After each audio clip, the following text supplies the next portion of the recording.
Hello, everybody. Today I am doing a presentation on relationships, um, on the story of Do You Know Where I Am by Sherman Alexie.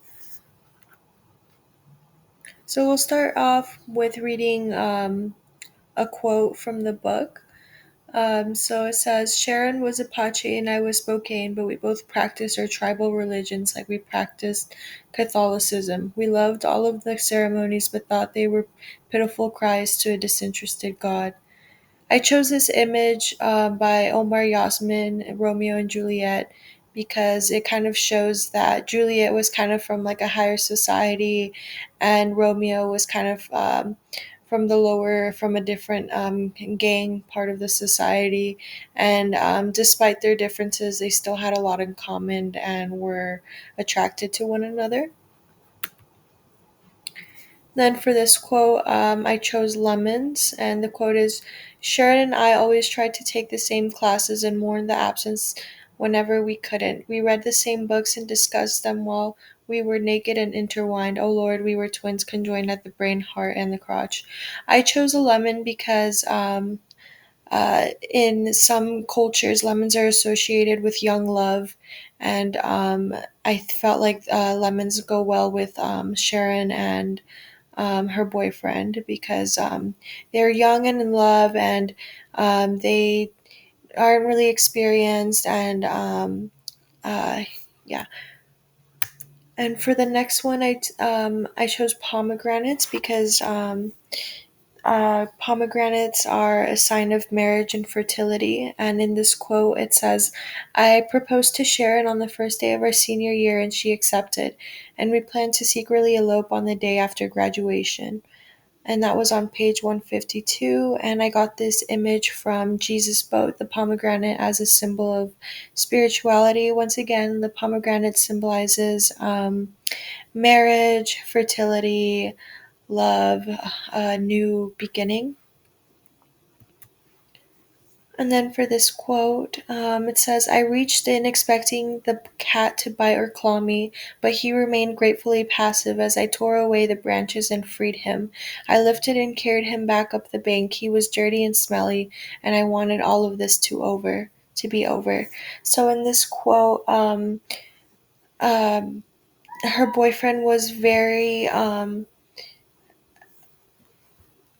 focused on saving the cat because he wanted to make his girlfriend happy.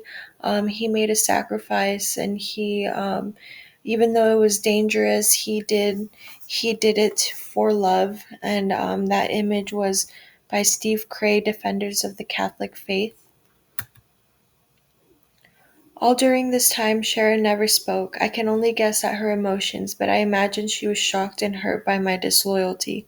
Standing in the presence of such obvious commitment between two people and their cat, she must have lost faith in me and more importantly, in myself. So in this part of the book, it was when um, Sharon and her boyfriend go and return the cat, and her boyfriend takes all of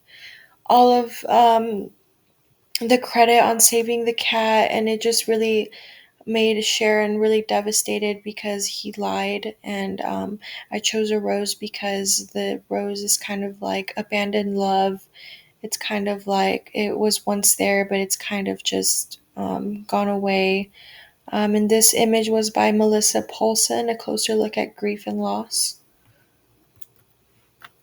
And for the next image here, it says, You're a liar, Sharon said. I'm going to marry a liar. I didn't want to ask her why she came back. We were so fragile, I worried that one wrong word can completely break us. And I chose this image of a heart, like with a rope, because like their love is strong, and despite him lying and going behind her back, that rope is still there, that strength, that love is still there. And that image was by Sarah Verdior, Love Not. The next quote, it says, For the next 29 years, we lived as wife and husband. As the mother of our 4 kids, we who suddenly grew into adults and became wives and husbands and mothers and fathers. During our long marriage, Sharon and I buried her mother and father and my mother and all of our grandparents and many of our aunts, uncles, and cousins. And I chose this photo of a plant with water because it takes a lot of effort and a lot of growing in relationships to have um, all of those family members. And I just think like a plant when soil getting watered is kind of like a relationship too, because it needs all of those things to be successful. And that image is by Amy Castro. Like a garden, your relationship needs to be cultivated. And the next quote here, it says, "But there were some secrets, of course. Sharon kept most of her, and I kept most of mine. Those kept secrets were small and ordinary, having to do with broken diets, hidden pornography, and they were of little consequence. But one evidence a decade into our marriage, Sharon confessed to an extramarital affair."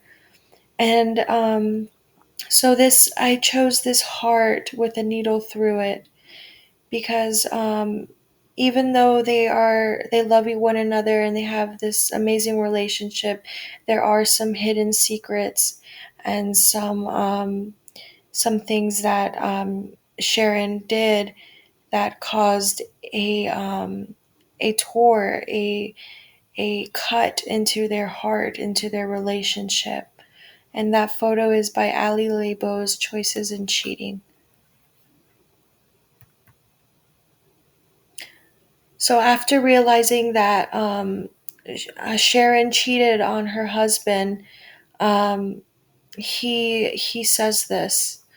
Considering her beauty, ambition, and intelligence, I could conceive of an amazing white man who might love her and be loved in return, but I doubted another Indian man of my particular talents existed there in the world. Call it a potent mix of arrogance and self-hatred, but I was certain I was the one Indian man who was good enough for my wife.